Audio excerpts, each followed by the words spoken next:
Well, my medical complications start when I was 18. I had a deep vein thrombosis in my left leg, and I went to hospital where they discovered I'd got blood clots in my lungs. So they removed those and put me on some medicine and took me off the medicine 3 months later, and 3 months and 1 week later I was back in hospital again with the same problem. Since then I've been on blood thinning tablets for the rest of my life. I used to have to go and get it checked at the hospital every 2 to 3 weeks, but new technology allows me to just take 1 tablet a day and I don't have to have it checked. So when I'm travelling, it's not a problem anymore. But that led on to a problem with breathing, and that was back in the 2003, and the doctors didn't know what it was. They kept referring me to other people who didn't know what it was. And then finally they referred me to a heart hospital, the original heart hospital where the first heart transplants took place anywhere in the world. And within 20 minutes of being in there, 5 years after asking what was wrong, they'd already worked out what was wrong. So they gave me a new drug which helped, but by 2010 I couldn't walk from one side of the wrestling ring to the other side of the wrestling ring without having to rest. So I went into the hospital, they had a look and decided that they could do a brand new operation.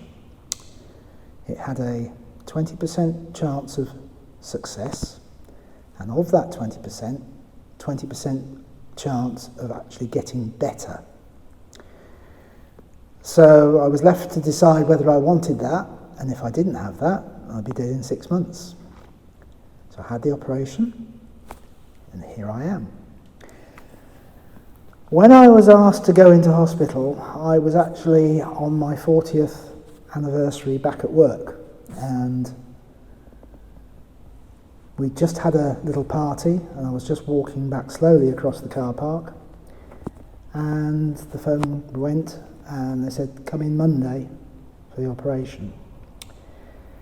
Well, that weekend, that was Friday, that weekend I thought very long and hard about what I wanted out of the rest of my life, and I decided that working for government wasn't necessarily the be-all and end-all of everything I wanted to do. I love travel, love going to places, love seeing everything. I always want to see what's round the next corner. And I decided in that weekend that if I survived, the first thing I would do would be to retire from work. So, 5.5 weeks later, I come out of hospital, having been in a coma for a week, having had an operation for 18 hours, a successful operation, as you know because you've seen me in the shows. And the first thing I did when I finally got back to work 26 weeks later was to ask if I could take early retirement. And early retirement I took. And as I took early retirement and booked it, I booked flights to Hong Kong, I booked flights to Amsterdam and Paris, goodness knows where. Determined that I'd actually catch up for all the years I hadn't had holidays. So, that, in a nutshell, is how my medical conditions changed my life.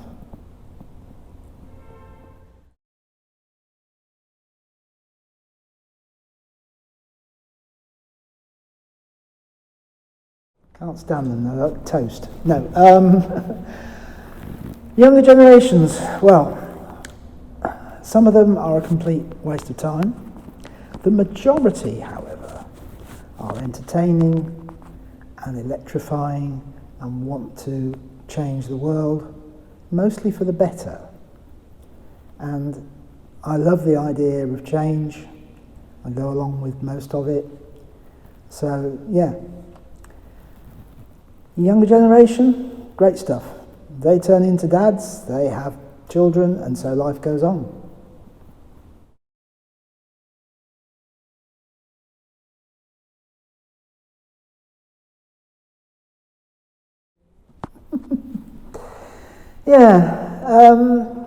Right, having been born in the 1950s, pop really got cracking in Britain in the 1960s with the Beatles and the Rolling Stones and lots of other groups, Cilla Black. And it was all progress, and Britain was the forefront of music for quite some time until the rest of the world caught up. I've always been keen on music. Our national pop station at home is Radio 1, which started in the 1960s. Still going today. I listen to the first programme with Tony Blackburn, and I still listen to the breakfast show when I'm at home.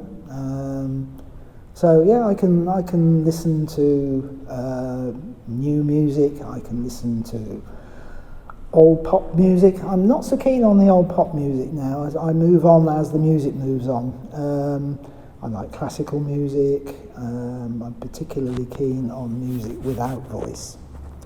But yeah, so yes, it just goes on and I go on with it.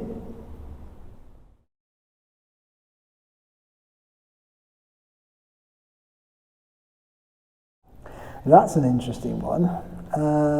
Maybe I'd like to be able to fly, because then perhaps I could fly to the moon or Mars or another universe, which might be better than this one at the moment. But it is getting better, so I shouldn't complain.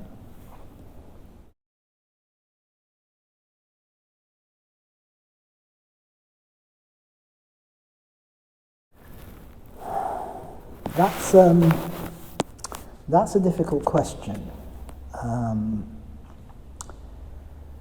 I grew up in a town called Leamington Spa, which is right in the middle of England. Royal Leamington Spa, probably named after me. I have a picture at home of me sat in a high chair. That's a little baby chair which is quite high up, so you can actually be fed. In the backyard of my house in Leamington. I must have been about 15 months old, and I appeared to be banging the spoon on the table, demanding food. So, that was probably my first recollection of growing up. We moved over the hill to a more posh housing estate after that. And I started school. We moved again a few years later, so my dad was nearer to work. But I haven't really moved away from Leamington Spa all my life. I'm now out in the countryside, about 15 kilometres away. But from what I remember of growing up, fortunately I don't remember the bit just after I was born, because I was born in a little village called Salford Priors, which is probably about 40 kilometres southwest of Leamington. My mother decided that she didn't want me because she couldn't afford to keep me. So I ended up in a children's home, and my mother and father, as I got to know them, were actually my adopted mother and father. I didn't know any of this until I retired from work. And when I retired from work, I had to provide my birth certificate to prove who I was to the place I'd worked for 40 years. in order to get my retirement pension. And when I looked at the birth certificate I got, it was only a short one, and they said, no, we need the long certificate. So I asked the Office of Births, Marriages and Deaths for a long copy, and they said, we can't find you. So here's your money back. I said, no, I don't want my money back. I need my birth certificate. So they gave me the address of the National Birth, Deaths and Marriages. And eventually, the birth certificate arrived, and when I looked at it, it said, adoption order made summer 1954. Now, when I was a kid, if you were adopted, your parents didn't tell you about it because it wasn't fashionable. So they're both dead. So they didn't tell me, I didn't know, and I found out. So I asked to have a look at my children's records, because I'd actually, when I first started work for government, worked in the children's department, and I probably looked at my own file and didn't realise it. Just the birth date would be the same, my name wasn't. So they gave me a file, there were lots of tears, I read the file. I've got memories now of my proper adopted mother and father. I was asked if I wanted to find my original parents, and I thought, no, I don't, because if they'd have wanted to have found me, they could have done that in the 50 odd years between me being born and me finding out. So, that's growing up.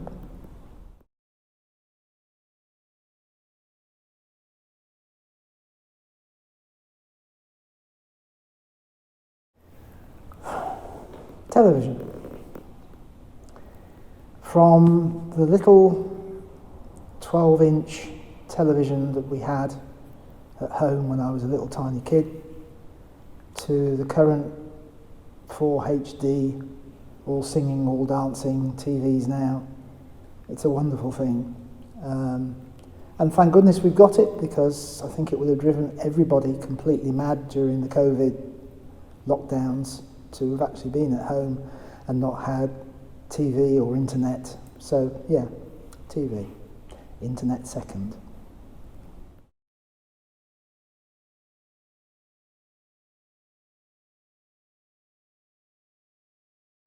Favourite movie?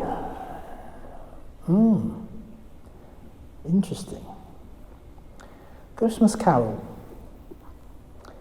I read the book, children's version. I read the book, adult version. And I've watched the 3 versions of the film. My favourite one is the one with the Captain Jean-Luc Picard from Star Trek. He acts so well. He's a Shakespeare actor, so he should do. He acted so well that really was probably my favourite film. Second, probably, I don't know, what would we have for the second? Probably Star Wars. Yep.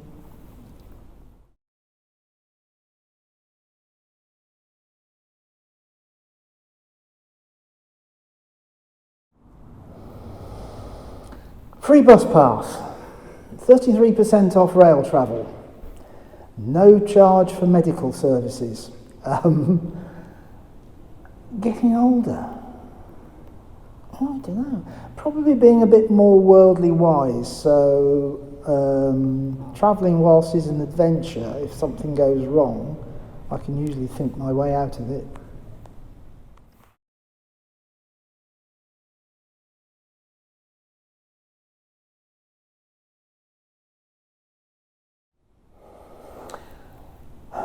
Respect people, respect money, respect your own belongings, respect people's friendship. Without all those 4 things, you can't survive. So the more you embrace those things, the better your lifestyle is going to be.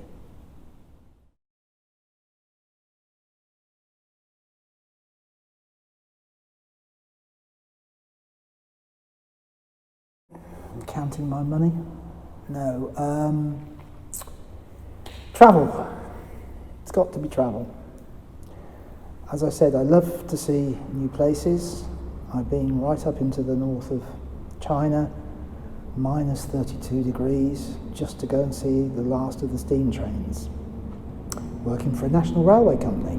They've all gone now, but I've got the pictures to show that I've seen them. When I go to Hong Kong, which is one of the places I travel to quite regularly, people laugh at me and say, "Oh, why are you taking pictures of these white buses? Because they won't be here soon." And lo and behold, they're not there anymore, but I've got the memories. So, things like that, to be able to travel by train, first class of course.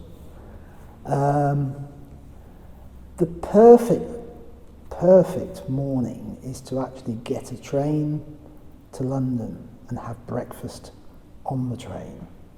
Whilst the train's doing 100 miles an hour, 160 kilometres, and you're alongside the motorway and the drivers in the cars, you can see them are going like this while you're sitting there having breakfast. It's got to be the best.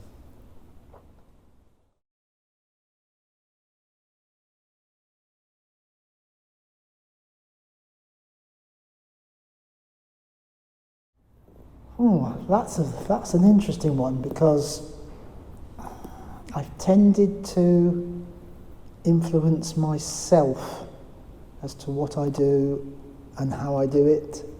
My parents died when I was a fairly early age, so their influence disappeared. I don't have somebody who I actually hold in high regard in terms of, oh, they've done that, I better do the same thing. I like to do my own thing.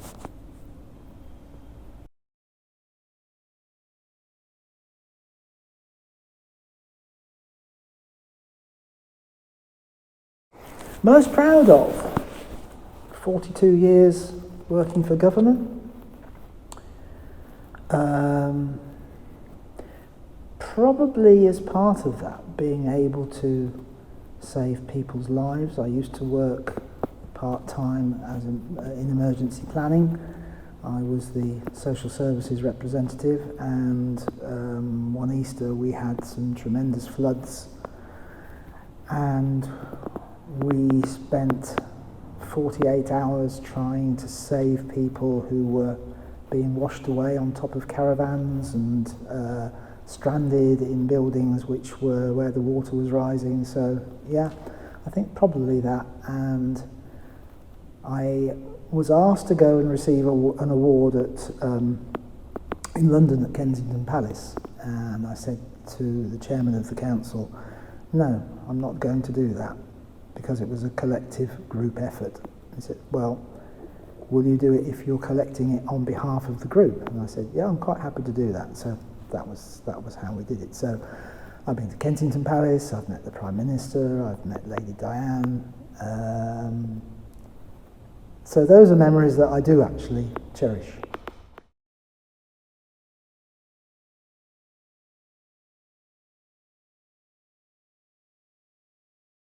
We had a building in Rugby which was empty, and at the time there was a war in Bosnia and there were refugees being taken all around the world, and we told government that we got this building that was empty and they could use for the refugees.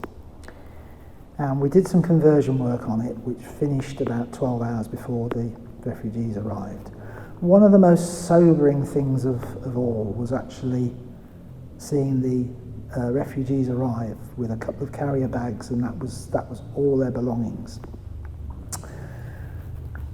And 3 weeks later, because the building had been adopted by the Red Cross, Lady Diana came to actually open the building, and I was invited to go and stand in the line of posh people who were going to be introduced after Lady Diana, and I stood next to the one of the chairmen of the county council, and she shook hands with most people and moved down the line, and she came to me and she said, you were focal in getting the building ready, and I said yes, we managed to get it ready just in time. Would you mind showing me around? So I showed her around and sat and had lunch, and that was tremendous. And walking through the crowd with an official invitation was quite fun.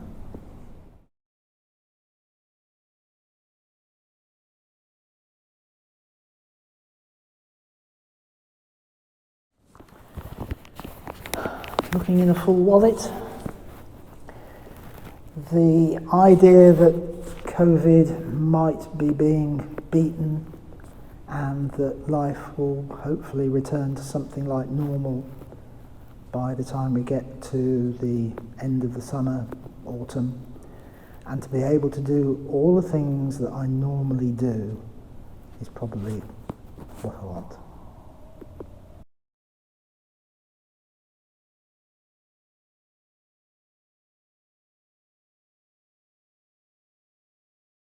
Dreams and goals.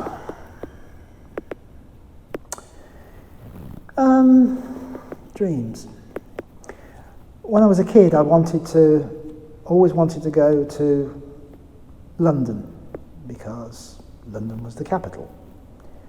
And at the age of 10, I told my mum, I'm just going down to town to go and play in the park. No, I wasn't.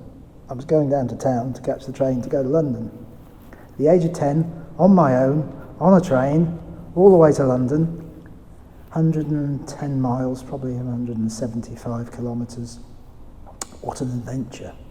And that was my dream. But the pavements weren't paved with gold, and they never were. But wow, I'd done that one. So, dreams and goals, more dreams.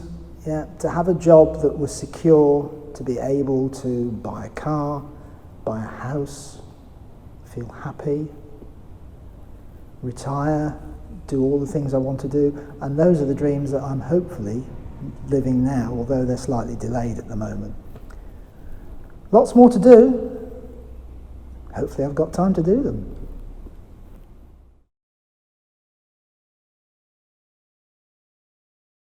That is the adventure that I don't know the answer to. Maybe it's a trip to Australia. Maybe it's a trip to Africa to have a ride on the Pullman train. Maybe it's a trip to Portugal to introduce a wrestling show.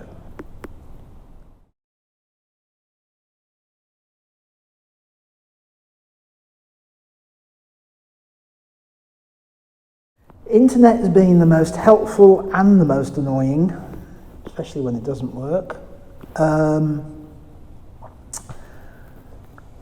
Possibly sat-nav, strangely enough, although I tend not to use it because I know the way to most places. I tend not to use it, but it is actually helpful in keeping to time, so I can just sort of judge the journey.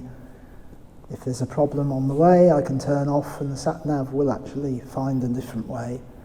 You have to be brave with the sat-nav. Most people just sit there, and if there's roadworks or a crash in front of it, they just stop and wait for it to clear. I turn off. The sat-nav will find the way. Other inventions that I've enjoyed. Coffee machines. Yes, the invention of the coffee machine has been quite a benefit. The latest machines are quite nice. One day I'll actually buy one like the ones they have in the proper coffee shops, maybe.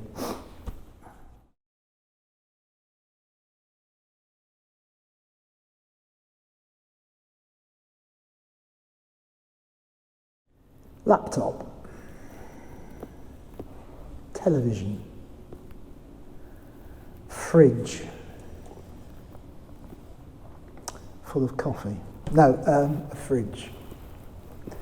So I can enjoy an ice cold coffee, or I can enjoy something cold to eat. Yeah, I think so.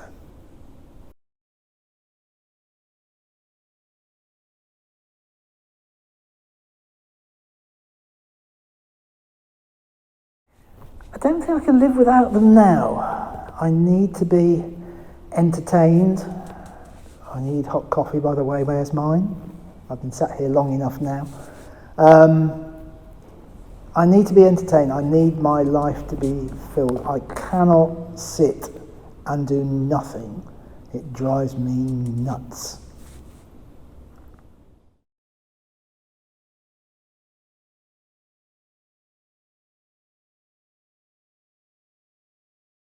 Maybe the person who helped to get wrestling going properly in Portugal. I have a friend out in Indonesia who has currently got COVID and isn't very well, and I've helped him as much as I possibly can to get over it. I don't know, there's nothing particular I want to be remembered for, other than the daft person who sits on a bus and goes for a bus ride, or sits on a train and goes for a train ride, or sits in a coffee shop and watches the world go by. I don't know. Perhaps you could answer that one.